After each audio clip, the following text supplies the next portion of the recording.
दोस्तों 3 से 4 दिन के अंदर बनी एक वर्चुअल पार्टी के फॉलोअर्स 22 मिलियन क्रॉस कर गए, जिसकी तुलना बीजेपी से की जा रही थी।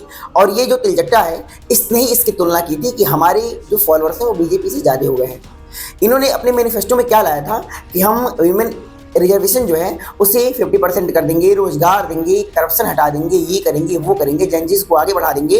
एक बात तो मुझे अब भी नहीं समझ में आ रही है कि तीनों के तीनों तिलचट्टे जो हैं, जो इस पार्टी को चला रहे थे, मतलब कॉकरोचेस, तिलचट्टा सुनकर के आप बुरा न मानना क्योंकि हम उसका हिंदी रूपांतरण कर रहे हैं। तो ये तीनों के तीनों तिलचट्टे जो हैं वो भारत से अलग रहते हैं और ये भारत में जॉब देंगे, ये बात कुछ हजम नहीं हो पा रही है। और आपकी जानकारी के लिए बता दें कि इसके 22 मिलियन जो फॉलोअर्स हैं उसमें 49% पाकिस्तान के हैं, खालिस्तान के हैं, बांग्लादेशी हैं, टर्की के हैं, यूएस के हैं, लेकिन 9% जो फॉलोअर्स हैं वो भारत के हैं। तो आप चौंकना मत, वो भारत के चमचे हैं जो अपने आप को अपग्रेड करके तिलचट्टा बनाने का प्रयास कर रहे थे। क्या रे चमचों, अगर अपने आप को अपग्रेड भी किया तो तिलचट्टा बनने का प्रयास किया, उससे अच्छा तो तुम चमचे ही थे। कम से कम लात खाने के बाद रोक तो लेते थे।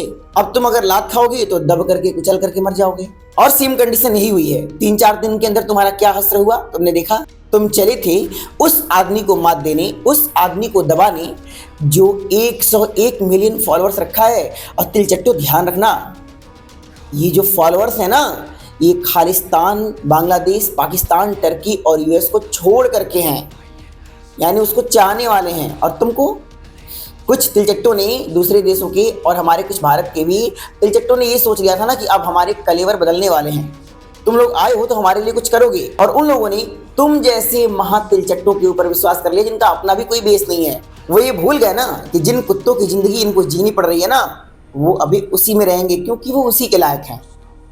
इन्होंने भी सोचा कि अब बरसात आ रही है, थोड़ा हम गंदी नाली के कीड़े हैं, बाहर निकल करके और अपने आप को गंगा नाया समझ लेंगे। तो नहीं, तुम तिलचट्टों चमचो, तुम्हें वहीं पे रहना है क्योंकि तुम्हारी पात्रता ही वही है, तुम डिजर्व करते हो।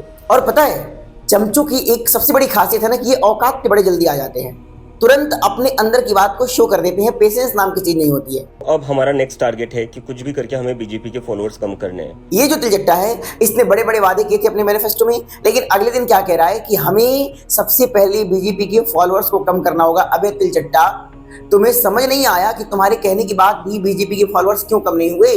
क्योंकि तुम्हारे तिलचट्टे बीजेपी को थोड़ी फॉलो किए हैं। वो तो देशभक्त हैं जिन्हें तुम अंधभक्त कहते हो, उन्होंने बीजेपी को फॉलो किया हुआ है। तो वो तुम्हें क्या समझते हैं? वो तो तुम्हें उतना ही समझते हैं जितना तुम अपने आप को समझते हो।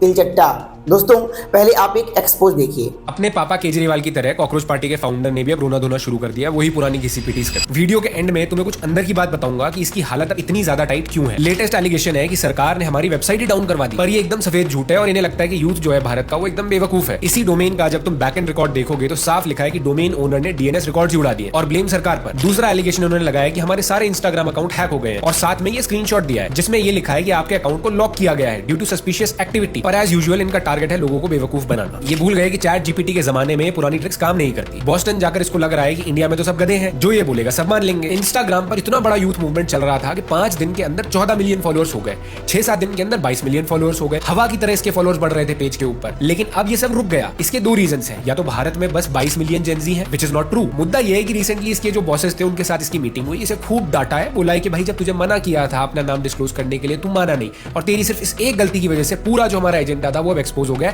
तो पैसे की फंडिंग अब इसकी रोक दी गई है। क्योंकि पैसों की फंडिंग रुक गई है तो अब ये बॉट फॉलोअर्स नहीं खरीद पा रहा है। तुम बोलोगे अरे बॉट फॉलोअर्स नहीं है, इसके रियल लोग हैं। जाकर देखो 90% से ज्यादा लोग बॉट फॉलोअर्स हैं। एक आईडी को इसकी फॉलोइंग में खोल के देखना, 1-2 फॉलोअर्स किसी का नाम नहीं है, लेटेस्ट अकाउंट्स है। साथ में जो इसकी वीडियोस के ऊपर ये मिलियंस में व्यूज आ रहे थे ना, सब खरीदे हुए थे। तो क्योंकि अब इसकी फंडिंग रोक दी गई है, पैसा नहीं आ रहा है, तो ना तो ये फॉलोअर्स बढ़ रहे हैं इसके, ना ही अभी अफोर्ड कर सकता है कि नई वीडियो डालू और उसके ऊपर व्यूज कमाए तो लोगों को पता चल जाएगा। तो रोना धोना शुरू हो चुका है जी, हमारे अकाउंट बैन हो गए, हमारी वेबसाइट उड़ा दी गई है। आने वाला चुनाव जो है पंजाब में है और जो एक खांसी की दुकान है, टीबी की दुकान है, इन्होंने एक दाव तो खेलने का प्रयास किया पर दाव उल्टा हो गया। और पिछले कई सालों से जो ये दाव खेल रहे हैं ना, चाहे वो बच्चों की कसम हो, चाहे वो शीश महल हो, चाहे कुछ भी हो, ये गुजरात में इनको पीटा भी गया था, बहुत गजब का एक चाटा इनके गाल पर भी पड़ा था। यानी जो ये दाव खेलना चाह रहे हैं ना, उसके उल्टा ही रिजल्ट को ये प्राप्त कर रहे हैं। इन तीनों तिलचट्टों ने इनको वादा किया था कि आपको हम पंजाब का चुनाव जिता करके रहेंगे, लेकिन इनके जो ये कारनामे हैं ना, इससे जनता और भी जागृत हो गई है, और भी जागरूक हो गई है। इस बार इनका क्या होगा